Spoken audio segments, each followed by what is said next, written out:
হচ্ছে আলুগুলো সেদ্ধ করে নিয়েছি, আর এখানে একটা ব্যাটার তৈরি করে নিয়েছি। এই যে দুটো আলু দিয়ে নিয়েছি, এই যে ব্যাটারটা এটি।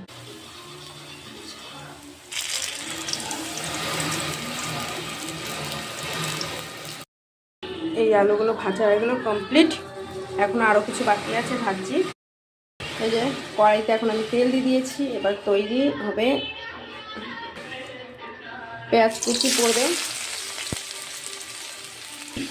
এর মধ্যে পড়বে এবার রসুন কুচি, আদা কুচি। এবার এগুলোকে একটু হালকা লাল লাল করে ভেজে নেব।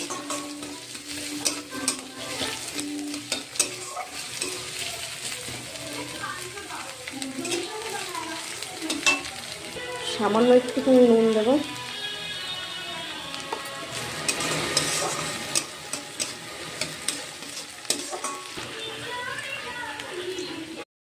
সয়া সস দিয়ে একটু নাড়িয়ে নেব, অল্পই দেবো, আর নুন তো আর দেবো না, যেহেতু সয়া সসে নুন থাকে, একটু অনেক পরিমাণে থাকে।